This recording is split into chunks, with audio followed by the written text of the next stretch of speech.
Why do scientists say Pompeii is the most bizarre end-of-the-world videotape on Earth? Because it records the most real and helpless moment of the destruction of man. 2,000 years ago, Pompeii was the paradise of ancient Roman women. There was plenty of food and drink, and there was plenty of entertainment. It was far more prosperous than many cities of the same era. But not everyone knew that the dormant volcano underfoot was brewing a huge disaster. The disaster came in just 10 seconds. The sky turned black in an instant. High-temperature gas washed the whole city. The entire city was quickly sealed by the 6-meter-thick volcano ash. It looked as if time itself had stopped. There was no obvious decay, no widespread destruction, and no mass migration. Everyone seemed to be frozen in the exact moment the disaster struck. But do you think this was merely an ordinary natural disaster? Wrong. When you truly peel back the layers of volcanic ash covering the ancient city of Pompeii, you discover countless details that defy common sense. Why were so many of the city's brightest nobles and wealthiest elites unable to escape before the catastrophe? Why did modern archaeologists discover black, glass-like material inside some victims' skulls? Why did so many bodies appear to be locked in strange defensive poses, resembling boxers guarding themselves? When people hear about Pompeii, their first question is often, wasn't there an earthquake before the eruption? Was there no warning at all? Were the ancient Romans simply too slow to react? Why didn't they run? After all, this was a remarkably advanced city. It had some of the world's earliest pedestrian crossings, fast food establishments that operated around the clock, luxurious bathhouses with alternating hot and cold rooms, and an incredibly sophisticated sewage system. The people who lived here were among the wealthiest and most influential citizens of ancient Rome. In the months leading up to the disaster, unusual events had already begun occurring one after another. Wells throughout the city suddenly dried up. Pet dogs barked throughout the night. Several noticeable earthquakes shook the region. Then came the fatal day. In AD 79, traditionally dated to August 24th, though some modern research suggests October, Pompeii was bustling as usual around noon. Suddenly, a deafening explosion tore through the earth. Boom! The summit of Mount Vesuvius was blasted apart. A terrifying mushroom cloud, rising nearly 30 kilometers into the sky, shot upward like a gigantic black pine tree piercing the stratosphere. This type of eruption is known in geology as a Plinian eruption. Then, darkness fell. Not the darkness of a cloudy day, not the darkness of dusk.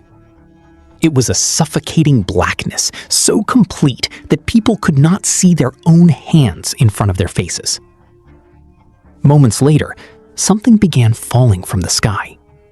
If you had been a resident of Pompeii at that moment, what would you have done? Most people would have rushed home and hidden indoors. A fatal mistake. This was Pompeii's second great error.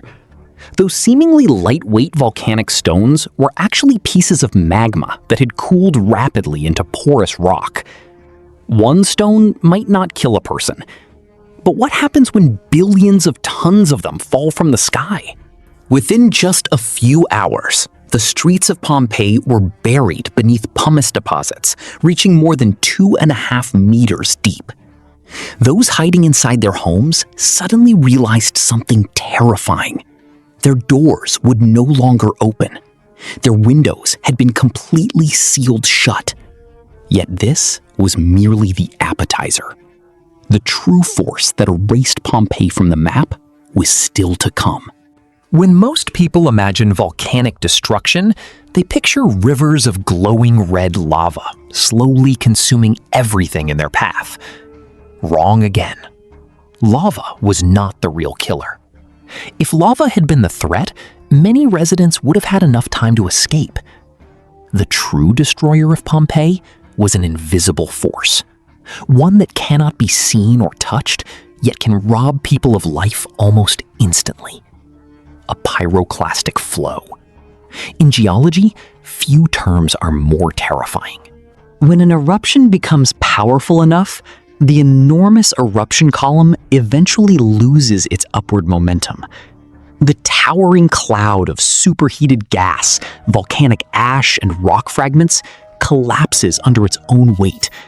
What follows is essentially a gigantic avalanche of fire. It races across the landscape like a supercharged sandstorm, traveling at speeds of up to 700 kilometers per hour. But unlike a sandstorm, its temperature can reach between 500 and 700 degrees Celsius. Before dawn, the first pyroclastic flow thundered down the slopes of Vesuvius. It moved so quickly that people had virtually no time to react. It had no fixed shape. Everything in its path was overwhelmed instantly. The moment this 700-degree inferno slammed into Pompeii, what happened? There were no desperate struggles, no screams, not even enough time to fully feel pain. People exposed in the streets suffered catastrophic burns within moments. Clothing ignited. Skin was severely damaged almost instantly. This is why Pompeii is often described as history's ultimate snapshot of catastrophe. The city did not slowly disappear. It was as though someone pressed the pause button on time itself. Centuries later, when archaeologists finally excavated the buried city, they encountered a sight that stunned the world. Within the hardened ash were strange hollow cavities. Researchers poured liquid plaster into these voids. After the plaster hardened and the surrounding ash was removed, lifelike forms of the victims emerged. This became known as the famous plaster cast technique. What struck archaeologists most was the posture of the bodies. Men, women, children. Nearly all were found with their arms bent toward their chests and their legs drawn inward. Many appeared to be frozen in a defensive boxing stance. For years, people assumed these were final attempts to protect themselves. But forensic studies revealed a shocking truth. These were not fighting poses at all. They were the result of extreme heat. When the human body is suddenly exposed to temperatures approaching 700 degrees Celsius, severe dehydration causes the muscles to contract violently. Because flexor muscles are stronger than extensor muscles, the limbs naturally curl inward. This phenomenon produces what scientists call the pugilistic posture, the characteristic boxer-like position seen in many victims. So why do scientists continue studying Pompeii? Why is it often called Earth's most haunting recording of a disaster? Because the story of Pompeii is not over. Believe it or not, the volcano that destroyed the city, Mount Vesuvius, remains active today. And nearby lurks an even more formidable threat, Campi Flegrae, a vast volcanic system that many researchers closely monitor. Today, more than 3 million people live in the surrounding region. The tragedy of Pompeii serves as a giant mirror reflecting humanity's vulnerability.